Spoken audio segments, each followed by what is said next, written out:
Isang mapagpalang araw po sa ating lahat. Ako po si Janela Bianca de Aguilar. Ito po ang aking day 101 devotion para sa ating 365 daily devotion na pinamagatang katapusan na nga ba ng panahon.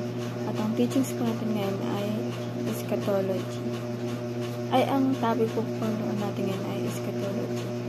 Sabi po dito yung concept na eschatology. Eschatology is a study of the last things, God's plan for the future, including Christ's return, the final judgment, and the renewal of all things. While some approach the future with fear, the Bible teaches us that God's sovereignty extends to the end of history. For believers, eschatology is not about speculation but about hope. Christ will return, justice will prevail, and God's kingdom will be fully realized. At ang Bible verse po na natagpuan sa Revelation chapter 21 verses 1 to 4. Ito dito, a new heaven and a new earth. Then I saw a new heaven and a new earth. For the first heaven and the first earth had passed away, and there was no longer any sea. I saw the holy city, the new Jerusalem, coming down out of heaven from God, prepared as a bride beautifully dressed for her husband. And I heard a loud voice from the throne saying, "Look, God's dwelling place is now among the people, and He will dwell with them. They will be His people, and God Himself will be with them and be their God. He will wipe every tear from their eyes. There will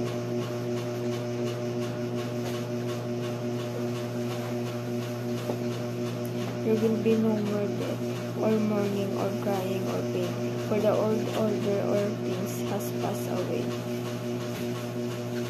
Sa Tagalog po, ang bagong langit at ang bagong lupa. At nakita ko ang isang bagong langit at ang isang bagong lupa, sapagkat ang unang langit at ang unang lupa ay lumipas na, at ang dagat ay wala na. At nakita ko ang banal na lungsod, ang bagong Jerusalem, na bumababa mula sa langit buhat sa Diyos, na nakahanda na gaya ng isang babaeng kakasal na nagagayakan para sa kanyang asawa. At narinig ko ang isang malakas na tinig na mula sa trono na nagsasabi, "Masdan ninyo, ang tabernakulo ng Diyos ay nasa mga tao. Siya ay maninirahan kasama nila at sila ay magiging bayan niya. Ang Diyos mismo ay makakasama nila at siya magiging Diyos nila. At papahiran niya ang bawat luha ng kanyang mga mata, sa kanilang mga mata, at hindi na magkakaroon ng kamatayan, hindi na rin magkakaroon ng pagdadalamhati o ng pagtangis man, o ng kirot man, sapagkat ang mga unang bagay ay lumipas na." Ito naman pong teachings natin ngayon ay number 1. 3 crucial end times teaching. God controls the future. Ito po, kontrolado na agad ito ni Lord na pati yung future natin, alam mo kung ano gagantungan sa buhay, kung ano magiging future natin, kung ano magiging buhay na meron tayo. Ang kontrolado na yun ang ating Lord. Kaya sana i-lesson natin yung buhay natin paggabi na ano ba yung mangyayari bukas, kasi planado na yun, lahat yung nakaplano na nakaset na yun, alam na ng ating Panginoon, at kailangan na natin magtiwala sa Kanya, kasi alam niya kung ano mangyayari sa sunod, sa bukas, mamaya, alam niya. Number 2 po, Jesus will return in glory. Ito po, pagkamalas po ating Panginoon na natiwala tayo na babalik siya, kasi diba sinabi niya na babalik siya dito para sa atin. Kailangan magtiwala tayo sa Kanya sinabi dahil wala siyang isang sinabi na hindi niya tinupad. Number 2 po, creation will be restored.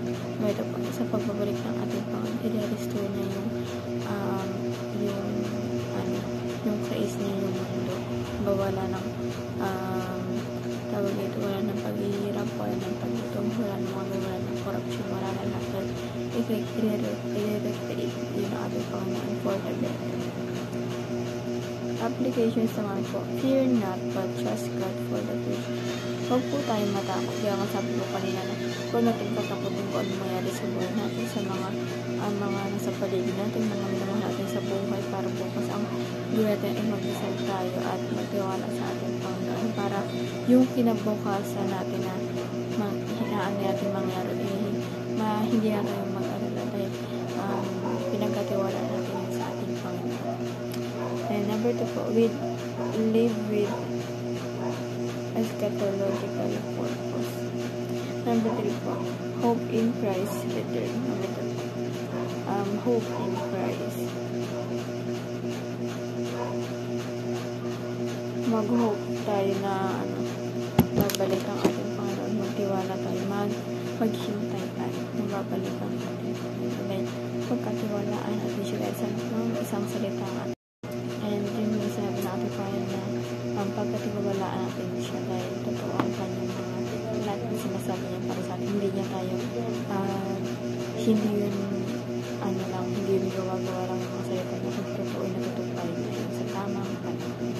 And yun lamang po ang aking devotion ngayong araw. Sana po matutunan kayo at huwag niyo kalimutan na i-share sa ating mga mahal sa buhay. God bless po sa atin.